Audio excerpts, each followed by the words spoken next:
Good morning. In Principle of Management, today we are going to learn about how it evolved, the evolution of management thoughts, various thoughts, and how we apply it in various functions of management. We are going to learn about that. So, this is about evolution of management theories. Now, evolution of management theories are basically like it started from 19th century until late 20th century. So the managers and the scholars from theoretical frame to try to explain the they what they believed to be a good practice of management. The effort led to five different classes of thoughts, or you can say perspective for management. Number one is classical behavior, number two is quantitative, number three is system, and we have contemporary. Okay, so in classical theories, what how it evolved, what was the initial thought process, and basically how they accepted that what is a good practice of management is under classical theory of management. Now then we have now each of these perspective is based on different assumptions towards the objective of organization and human behavior. Okay, so let's start with this. Like the term management, it encompasses an array of different functions undertaken to accomplish a task. So, what is a management? Management is an array of different functions. It is arrangements, or it is a collection of different functions undertaken to accomplish a task successfully. Okay, so it is the process of designing and maintaining an environment in which individuals working together in groups. Okay, so efficiently accomplished selects these aims. Now we have efficiently accomplished in selecting these aims. So it is the process of designing and maintaining the environment in which individual work together in a group, right? So there are many approaches of management, varying from problems and solving styles of to different changes. All right, so each approaches has its own limitations and advantages. Okay, so how it has its own limitations and advantages, like management is all about getting things done, right? So how you do your work, how you accomplish your goal, your objective, that is all about management, right?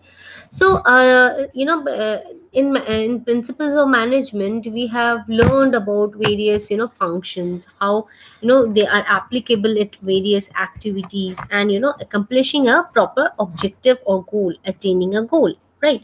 So environment factor is one of the factors that frames that how your function of your institution or organization is going to work, right? So social influence, the aspects of cultural that influence the norms and the values, is great factor of how your organization is going to work, how your management is going to behave or take decisions, right? So the first more thing important thing in management is that social influences. Okay, then we have economic influences. The concept here is to available resources that you have. For more important available resources is finance.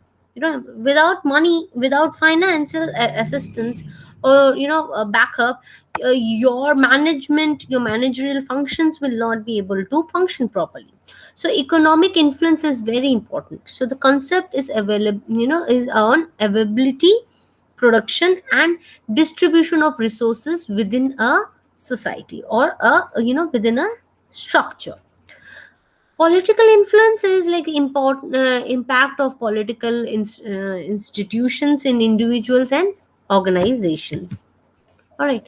Now, this is a evolution theory of management. It started with classical perspective. Then we have behavioral perspective, quantitative perspective, system perspective, and contingency perspective. The different approaches in management is uh, you know g- evolving with time. So like classical perspective, they had scientific, administrative, and bureaucratic perspectives. All right. So in classical approach, you have scientific approach where you will able to quantify and measure and put it into more explainable or scientific techniques can be attained. Administrative is how you are going to work for it, how you are going to attain it or implement it at the time or at the place of implementation of the functions. Bureaucratic is where you're from one bureau or one sector to another sector, how you're going to manage and coordinate different activities, right? Then we come to behavioral. Here behaviorals are in group influences. Then we have in behavioral theory or approach of management, we have Maslow's need theory, um, then X and Y theory. I have already explained those theories. So we are going to just overall see the various evolution pattern that we have studied so far. So in influence, in a group influence, then Maslow's need theory, then theory of X and Y, and Euthron studies are part of your behavioral approach of management. Then you have modern approach of management where you study with systems, contingency, and theory of Z and quality management. Okay. Now, in classical management, it focuses on individual workers' productivity. All right. So, in scientific approach, it focusing on individual worker and its productivity. All right. Where again in under this same classical approach, you have bureaucratic management that focuses on overall organizational system, and administrative management focuses on functions of the management. Okay. So let's take it one by one. Like classical perspective, this is a this perspective existed in 19th century and early 20th century. It focused on rational and scientific approach to study of management, and on finding ways to mold our organization to become more efficient. There are like three subclasses under it, like perspective, scientific, management, and bureaucratic management. All right. And administrative management under this. So the subclasses are perspective, scientific management, bureaucratic management, and sub administrative management that I have shown you in the diagram. Now we have scientific management, that is Taylor says that you know there are four principles. Develop a scientific approach for each element on of only working scientifically, selects certain trains and tech to develop each workers. Oh, no, so it is basically to develop, yeah, a technology to select each workers, and it cooperates with workers to ensure the job match the plans and the principles of the organization and ensure the appropriate division of labor. Okay. So what it says here, it says that uh, you know uh, we have in four principles they have said that develop a scientific approach for each element of one's work who is working here. So how you're going to develop a scientific approach of measuring it, so that has to be developed for each. And then scientifically select and train and develop their techniques and for each workers. Then you have cooperate with workers to ensure uh, that job matches plans and principles and ensure appropriate division of labor. Okay. Then there are three areas of focus, that is task performance focus, supervision, and motivation. So in task performance, like how well you are doing your work, how well in time and time oriented or time management you're maintaining, that is the task performance. How precise you are towards the work, that is again task performance. Then supervision is like how you are at receiving the supervision, how you are supervisors are working and functioning, that is again and what which are the areas that you are required for training and supervision, that is also there, one of the three focus areas of the scientific management.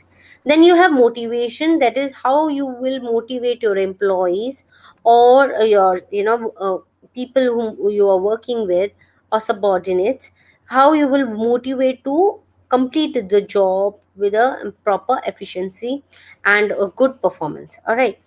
Then you have two managerial practices, that is price rate incentive systems and time and motion studies. So price rate incentive systems is like when you are paying your employees well and for their time, for their work that they are doing, and also giving incentives if they are performing well, if they are motivated well. So you are giving them incentives. And the thirdly is that time and motion study is like how much time it is required or it is utilized by the workers and the employees to finish a particular task. All right. Now, Taylor identifying the five principles of management, that is using the scientific approach to determine the best practice and not rely on thumb rule practices. So it selected suitable employees to perform a particular task. Suitability covers mental and physical aspects. Okay. Now training and developing an employee so that he is able to perform a given task according to established procedures. Okay. Then you have giving monetary incentives to ensure the employees perform a task accordingly, right? Then you have reasoning all responsibilities and pertaining to planning and organizing the managers. Right. So, what it is, the Taylor identified five principles of management. And what are those five principles of management? They have utilized using scientific approach to determine best practice on relying on the rules of thumbs. That is number one, selecting a suitable employee. So first of all, the most important thing here in scientific approach, what Taylor had identified is thumb rule approach. Then taking up proper employees. If you are taking an employee who is skilled in like building a house, uh, to a working area where you have to make glasswares. All right. So the two sets of skills are different and they do not set in that frame, right? So what is that? You can only employ a person who is skilled to have, or has a certain amount of idea or skills to work with glasses instead of building houses, right? Similarly, a glassware worker, technician cannot be working into building a house. He may not know how to how much cement and brick and proportion is required, right? So you have to select a suitable employee to perform a particular task, suitably cover covering all the mental as well as physical aspects of working. So mentally is like, first of all, you have to be mentally sound. The employees has to be mentally sound and mentally able to perform their stuff. So a person, a farmer cannot be a surgeon, and a surgeon may not know how to farm, right? He may not know many small techniques of farming. So that, small variations are, the key aspects of, mental abilities also, because everybody has got a different mental abilities and understanding and knowledge. So mental ability and suitability is based on knowledge, experience, and mental ability, whereas physical aspects are also again based on your physical abilities, and approachable, how resources are approachable, how well you can perform. All those things are physical aspects of, employees to perform in a organization. Now training and developing in an employee, developing an employee is so that he is able to perform a given task according to established procedures. So what is it? It is a basically training and development programs are given to those selected employees, those who are first of all suitable for that work, and then you give them furthermore training ki, okay, for you are already know, the procedures, or you are aware of it, you have the knowledge. Now let us train you that how we work. Okay, every organization will have a different set of works or machineries or techniques to work with those, even if you are skilled and have a knowledge. So like an MBA pass out goes out to into an organization. So first few months that person becomes a trainee, right? He is under training, he becomes for intern, he goes for internship. In an internship he gets trained and learns about the organization. So why meanwhile he's into internship and being an under trainee, he will develop knowledge and skill set how to work in that organization. Similarly, the same person wants to jump from one organization to another organization. Maybe the work performance are same, but maybe that organization structure is different, techniques may be different, and even the organization's culture and environment will be different. So for that also, to acclimatize to the employees, you must have a training and developing development sessions for the employees who have been newly elected or selected. So he is able to perform a given task according to the set procedures of your organization, or the set goals that you have made. All right. Now giving a monetary incentives to ensure that the employees perform a task accordingly. Now giving a monetary incentives is to ensure that the employees perform a task properly and in accordance to the amount or the salary they are drawing, right? So reasoning all responsibilities and pertaining to planning and organizing the to the managers are also an important part of, as per the Taylor's identifying the five management principles of management, right? Then we further move on to the next one, that is scientific management. Under this, Gary and Henry Gantt and Gilbert. Henry Gantt was famous for developing the Gantt chart in 1910. 1910 is a Gantt chart. Gantt chart is implementing a wage initiative programs. It is basically, Gantt chart is given ki what is the timeline you require to achieve the objective. So different objectives that you have. So objective 1, objective 2, objective 3, objective 4. Suppose you have four objective of performing a task. Then for performing that task, for attaining the objective 1, how much time that organization will take or your process will take. Okay, then next, after completion of your first objective, the next objective, to initiate the next objective and finishing of the next objective, how much time it will take, and how so on, how is it going to progress furthermore, is what Gantt chart is. Okay, like suppose you have taken a project. Okay, and in that project, your objective one is to build a base. Okay, so you give key within a period of 15 days, we will build all the bases of the constructions.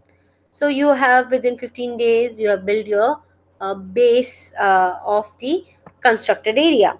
Then you will say in next 2 months we will take to build the rest of the structure which is going to be a supporting structure, supposingly, right? So you say ki, okay, we will take about 2 months to finish a supporting structure. um, so you utilize that 2 months for building a supporting structure. Then you will say ki, okay, in and next after building up the supporting structure, we will take another 3 months to complete the task, right? So in that 3 months, the first thing what you're going to do, the second thing what you're going to do, everything is given in detail, the scroll is given in detail in the chart. So it was developed in 1910 and implemented a wage incentives program. So what happened is, once who has performed the task better, the incentives over the wages is also given on the progress you take on as per the Gantt chart. Then you have Frank Gilbert. Frank Gilbert is like specialized in time and motion study to determine the most efficient way to perform a task. Okay, so like used motion pictures of bricklayers to identify work element, thereby using a lifting and grasping material into it. Similarly, you are making it how you are working, how your motion is performing, and you are proceeding towards your objective. That is what Frank Gilbert had noticed. So it is specialized in time and motion study, how much time you're taking through manual, how much time you're taking through machines, whether manually doing is better or with the help of a machine is doing better. So that he used to see and study and analyze which is more efficient.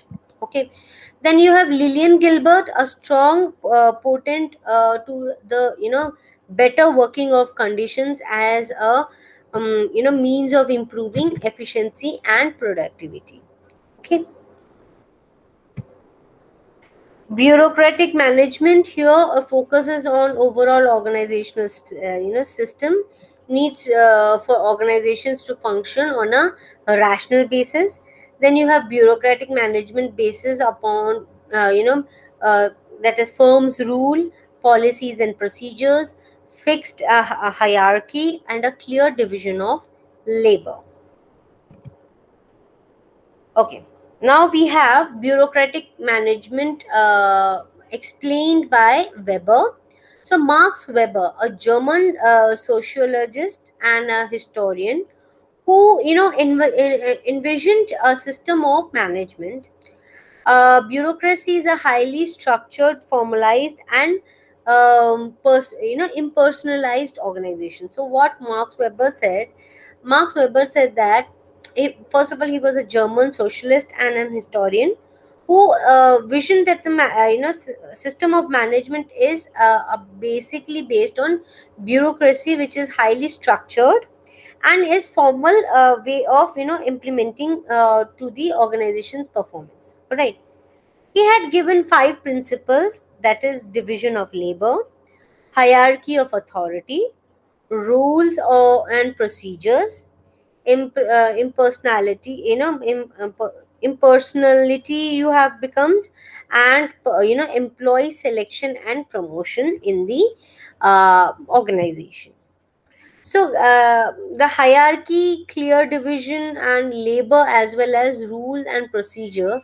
Max Weber, he survived in during 1864 to 1920, a German socialist theorist and a historian introducing a bureaucratic concept. Okay, so he introduced bureaucratic concept among the component of bureaucracy. That is, bureaucrats are also managers. If we say bureaucracy, they are also managers.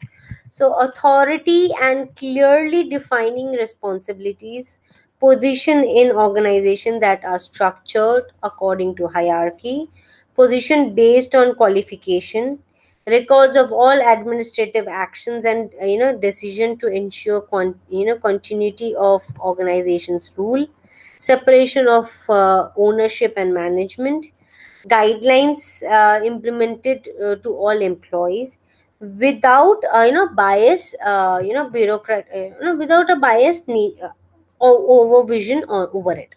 So a bureaucratic approach strives in to increase efficiency and ensure continuity of all operations and organizations. So it approaches differ from a scientific management, which is only focused on employees as an individual. Nevertheless, the principle used to improve efficiency may also cause inefficiency.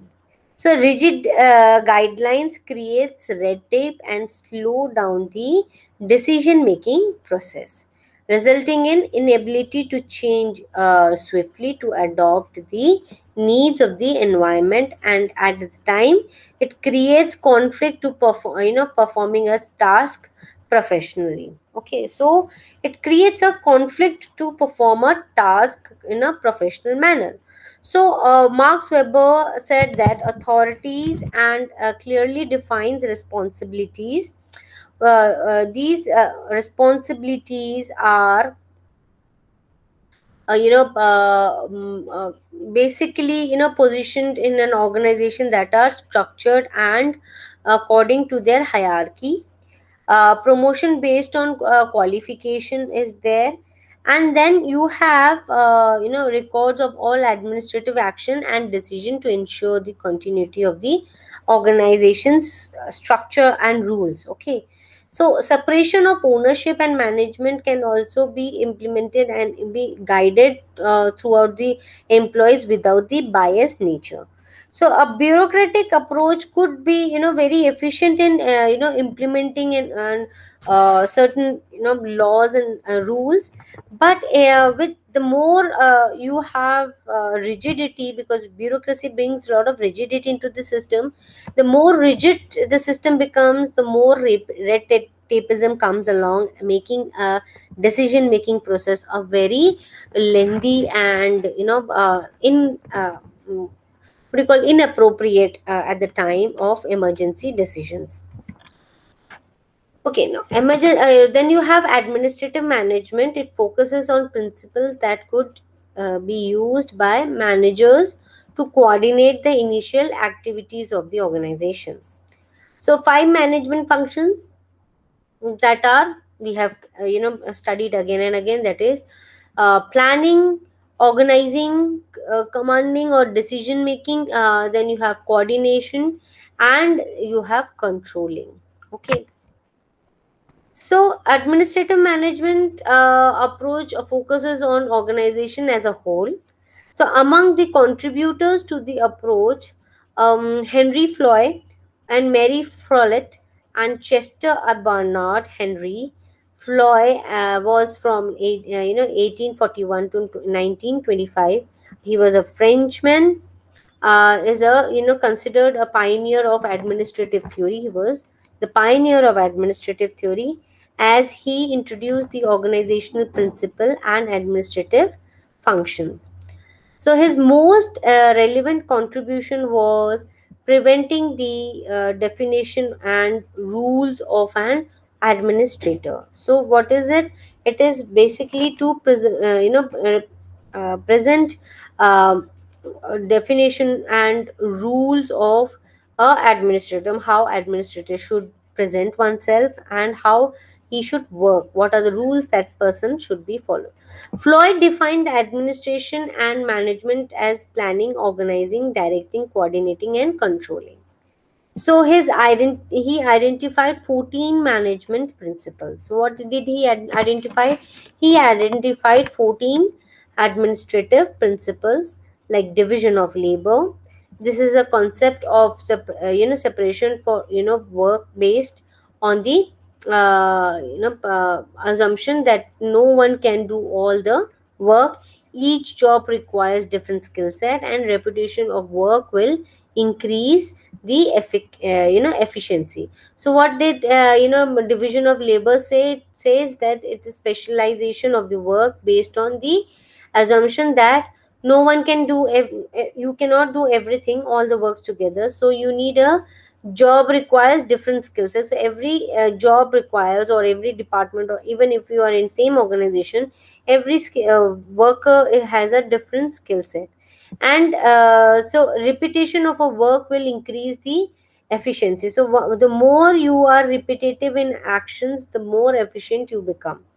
Then you have authority, the right to give direction and power to accomplish with here. The authority at the office has to be a differential for personal authorities. Okay. Now discipline based on respect and comfortability, unity of command, and employee should receive instructions from one supervisors only until the directions, or one may superior, or one direction of a particular action or activity with the same objective. The subordinate of the individual interest to general interest. uh, Personal interest should be exceeding over the proceed over common interest. And remuneration of like salary or wages or incentives should be based on the various factors.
Okay. So we have then centralization. The centralization of work depends on situations and formal communication channel. Scalar chain is about to be the line of authority, and its formal communication channel. Order, resources are allocated in right places at the right time, where possible, where it is possible. People related to specific kind of work should be assigned the same uh, you know uh, the same to the several locations. Now equity, all employees should be treated equally as possible. Stability of the tenure should be there. Management should make retain of the product and employee prior employees at a prior conditions. Why? Because you have given trainings, and the employees are set and skilled in that area. So you should avoid employing new employees. Provide them equality and stability in the face of the performance. Then you have initiatives, that is management should encourage worker initiative in new and additional activities. So initiative in the management should be acceptable to the initiatives taken by the employees. Then spirit de cure, it is a term borrowed from a French language that means the loyalty and devotion in unity of the members of all. It emphasizes on harmony and unity in an organization. Okay.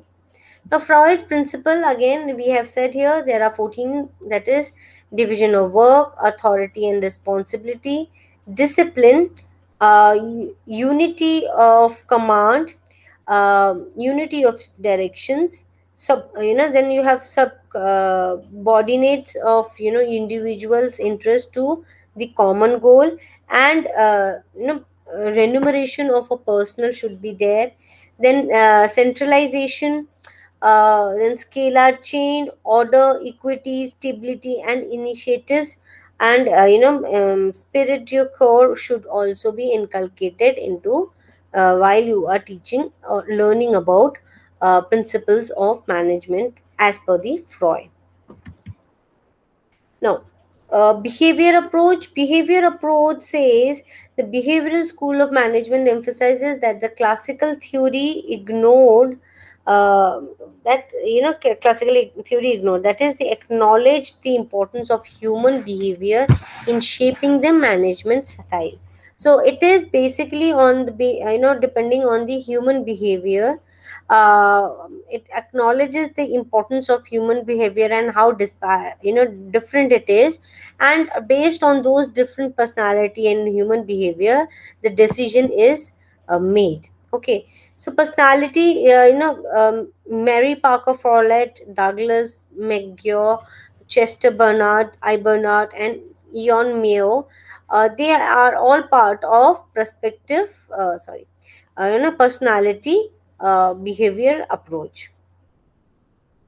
Hierarchies, human need, that is basically psychological need for security, need for social relations, need for relief esteems, self-esteem and self-actualization is Maslow's hierarchy of motivation. Also, now Frolet on effective work group, four principles of coordinations were collected. That is, coordination requires that the people be in direct contact with their other personals. So coordination is essential during the initial stage of the invaders. So according to the accordance is like, must release the coordination must be addressed all factors and phases of and endeavor. Coordination is a continuous and ongoing process. Then we have Magyar proceeded style, that is theory X and theory Y.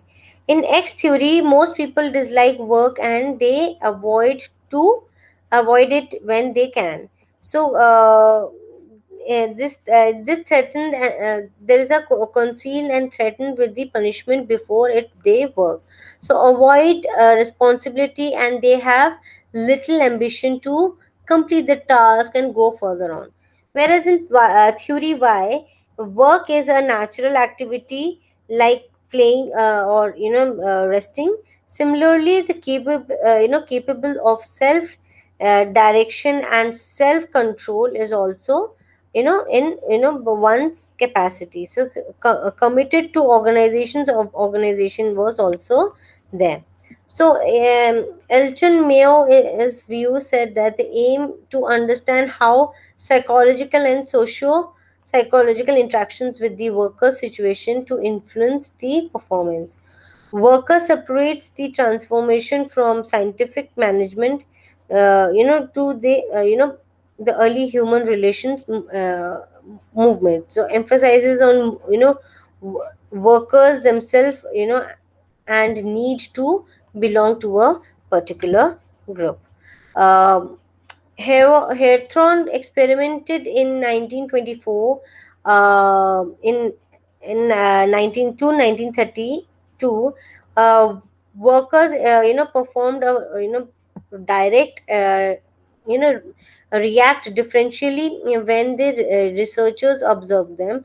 Productivity increases because the intention was paid to the workers in the experiment. Phenomena thereby individual or a group perform is influenced by the human factor. Then we have contingency theory. There is in contingency theory there is no best way to manage all the situations, as known as situational theory, developed by managers, consultant, and researchers who try to play to pay the concept defending various internal and external factors. Okay. Then we have managerial competent to contingency procedures, that is the classical perspective, behavioral perspective, contingency perspective, and quantitative and system perspective. How they are, managers are going to juggle these and be competent in utilizing all these sectors and approaches of management. There's an example of contingency that is join Woodward's research that is discovered that a particular management style is affected by Amazon organization's technology. So identifying and describing three different types of technology, that is small batch technology, mass batch technology, and continuous purpose technology, is part of the research basically, or you can say key principle of management that has to be attained based on your objective. Now for today's class this is all, and I would request all of you to go to your LMS, take the quiz, and we will again meet you on the next class.